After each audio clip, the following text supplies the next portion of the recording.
Ticket అయ్యే వరకు social మీడియాలో హోరెత్తించిన కమిట్మెంట్ ఒక్కసారిగా మాయమైంది. టికెట్ కోసం తీవ్రంగా ప్రయత్నం చేసినా ఫలితం దక్కకపోవడంతో కొంత నిరాశ చెందడం సహజం.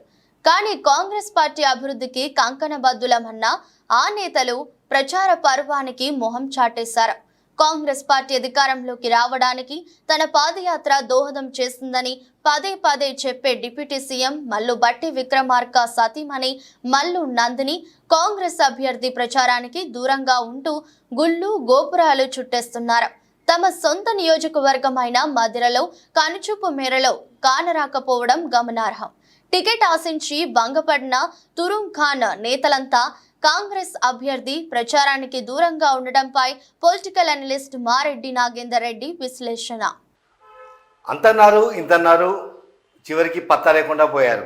2024 పార్లమెంట్ ఎన్నికల్లో సీట్ల కోసం చాలా తీవ్రమైన పోటీ నెలకొన్న నేపథ్యంలో ఖమ్మం జిల్లా కాంగ్రెస్ పార్టీలో ఎవరికి సీటు వస్తుందనే ఒక చర్చ కొనసాగిన నేపథ్యంలో ముగ్గురు మంత్రుల కుటుంబ సభ్యులు తామంటే తామంటూ తీవ్రమైన ప్రయత్నాలు చేశారు. చిట్ట చివరికి ఆ ముగ్గురికి కాకుండా ఊహకందని విధంగా రామసాయం రఘురామరెడ్డి పార్లమెంటు బరిలో కాంగ్రెస్ పార్టీ తరఫున నిలబడ్డారు. మరో 4 రోజుల్లో ప్రచారం పూర్తి అవుతున్న తరుణంలో ప్రస్తుతం కాంగ్రెస్ కార్యకర్తలలో ఒక చర్చ కొనసాగుతుంది.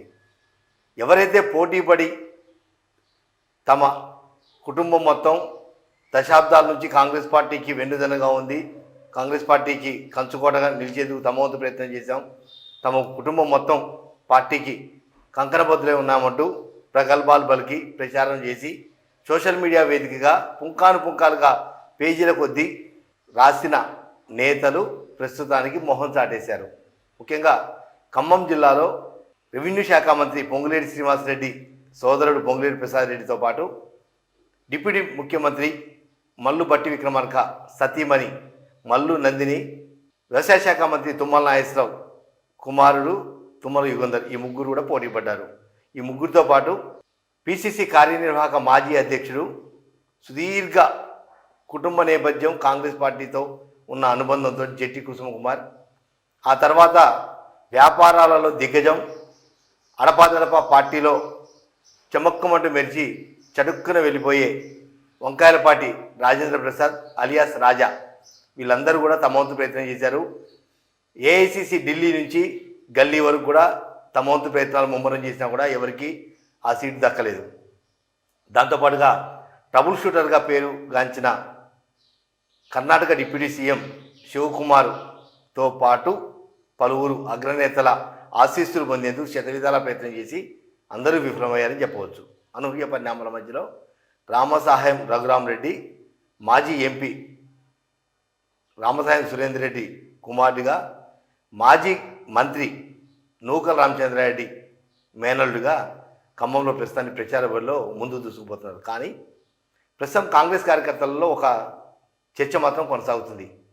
అంతన్నారు ఇంతన్నారు, తీరా ప్రచారంలో ఎందుకు మొహం చాటేశారనేది చర్చ.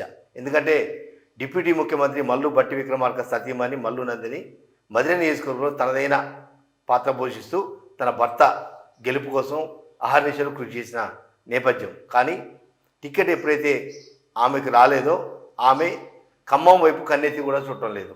దీంతో మధిర నియోజకవర్గ ప్రజలు మాత్రం ఒక అసహనం వ్యక్తం అవుతుందని చెప్పవచ్చు. ఎందుకంటే తాము బరిలో ఉంటే ఒక టైపు, బరిలో లేకపోతే మరోవైపు అన్న చర్చ మాత్రం కొనసాగుతుంది. ఎందుకంటే 2014 కానీ 18 కానీ 23 కానీ 3 అసెంబ్లీ నియోజకవర్గ ఎన్నికల్లో కూడా మల్లు నందిని చాలా కీలక భూమిక వహించింది.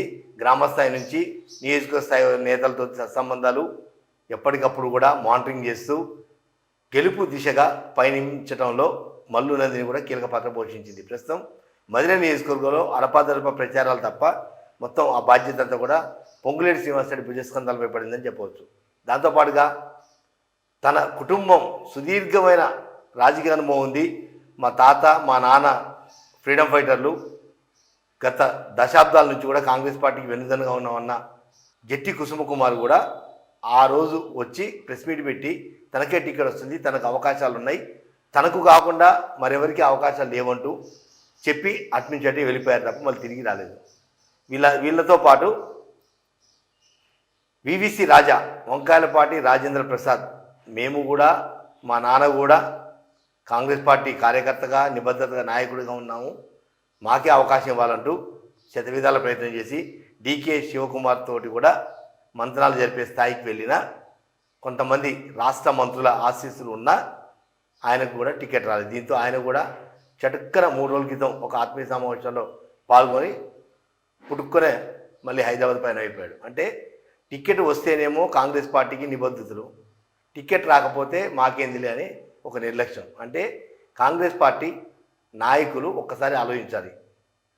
ఒకవేళ టికెట్ ప్రయత్నం చేయడంలో తప్పు లేదు, ఎవరికో ఒకరికి టికెట్ వస్తుంది, అందరికీ టికెట్ ఇవ్వడం సాధ్యం కాదు కాబట్టి ఎవరో ఒకరు టికెట్ సంపాదించే అవకాశం ఉంది. ఆ టికెట్ వచ్చిన నేతకు వెన్నుదన్నుగా ఉంటూ ఆయన గెలుపులో తమ వంతు పాత్ర పోషిస్తూ భవిష్యత్తులో కాంగ్రెస్ పార్టీ బలోపేతానికి కృషి చేయాల్సిన టికెట్ ఆశించిన నేతలు ఎవరికి వాళ్ళు తట్టాపుట్ట సర్దుకొని హైదరాబాద్లో స్థిరపడితే కాంగ్రెస్ పార్టీ పరిస్థితి ఏంటి అనేది సామాన్య కార్యకర్తలు అడుగుతున్న ప్రశ్న. అంటే నిత్యం కష్టం వచ్చినా నష్టం వచ్చినా కార్యకర్తలే మోయాలి తప్ప టికెట్ ఆశించి పదవులు ఆశించిన నేతలు మాత్రం పత్తా లేకుండా పోతారా అనేది కూడా కార్యకర్తలలో తీవ్రమైన చర్చ కొనసాగుతుంది. కేవలం తుమ్మల యుగంధర్తో పాటు పొంగులేటి శ్రీనివాసరెడ్డి సోదరుడు పొంగులేటి ప్రసాద్ రెడ్డి ఇద్దరే టికెట్ ఆశించి భంగపడి అయినా గెలుపు కోసం తమ వంతు ప్రయత్నం చేస్తూ కాంగ్రెస్ పార్టీకి వెన్నుదన్నుగా నిలుస్తున్నారు. అంటే ఇలా వచ్చి అలా వెళ్ళే నాయకులు అవసరమా, లేదా పార్టీని నమ్ముకొని పార్టీ అంటేనే పడి చచ్చిపోయే కార్యకర్తలు అవసరమా అనేది కూడా